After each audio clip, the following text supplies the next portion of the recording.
welcome to No Water River. I'm Renee, and this is the 13th installment of the Spotlight on NCTE Poets series with Bennett Hopkins. Hi Lee, how are you today? I'm fine, Renee, and I can't believe we're on number 13 already. I can't either, lucky 13, and this was in 2003 when the award was given to Mary Ann Hoberman, also one of our former Children's Poet Laureates. Now, I Yes. know she has had a long career, so I'm just going to ask you to start us at the beginning and tell us a little bit about her trajectory through the years.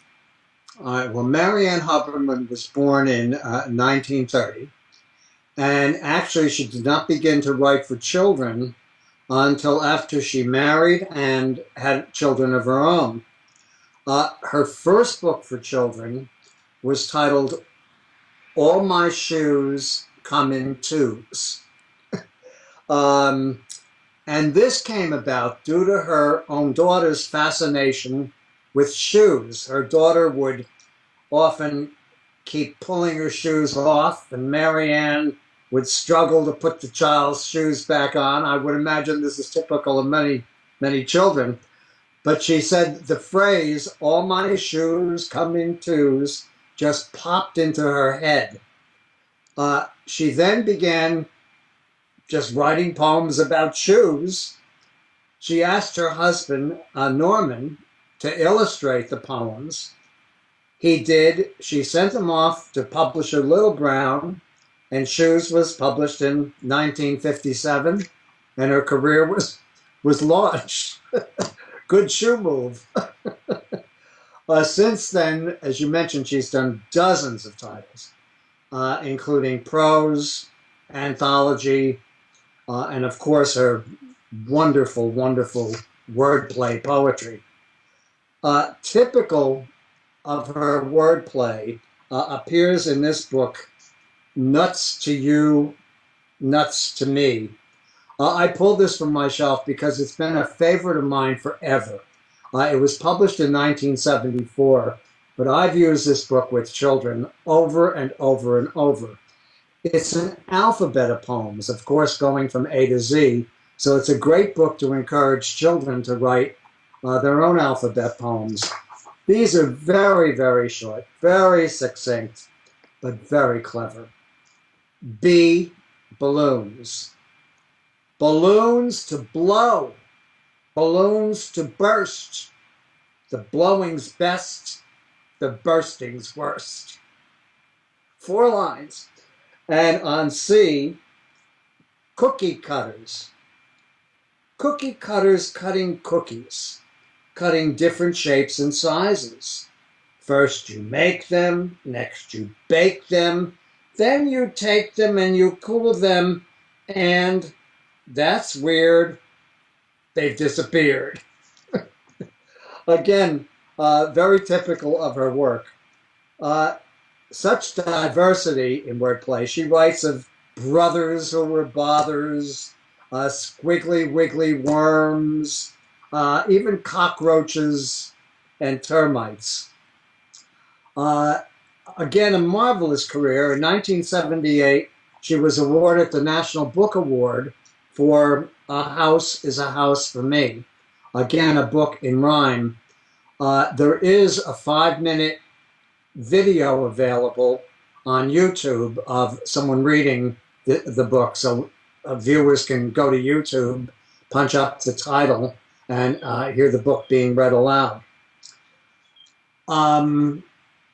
Dozens and dozens of poems she wrote, and finally collected them in a book called The Llama Who Had No Pajama. Just the title alone is wordplay.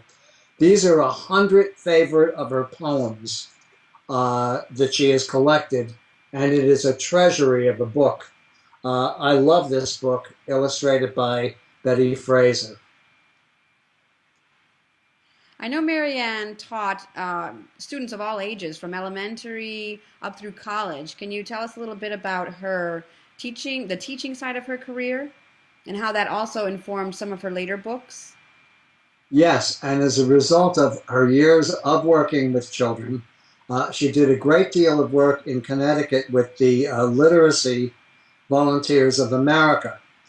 And she has said that work led her to do a very popular series, the You Read to Me, I'll Read to You series.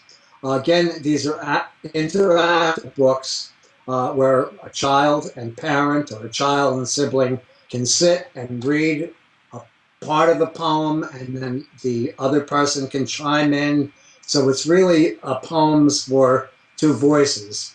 Wonderful books to engage children in language and in oral language. These are treasures, and there are several in the series of You Read to Me, I'll Read to You books. Among the more than 40 books that Mary Ann has written are a few anthologies, I believe. Do you have a couple of favorites of those in your collection? Yes, and it's unusual actually that a poet would embark on so many anthologies. Of course, Myra Cohn Livingston did it. X.J. Kennedy did it. But Mary Ann also began to do a lot of anthologies. One of them is Forget-Me-Nots, Poems to Learn by Heart.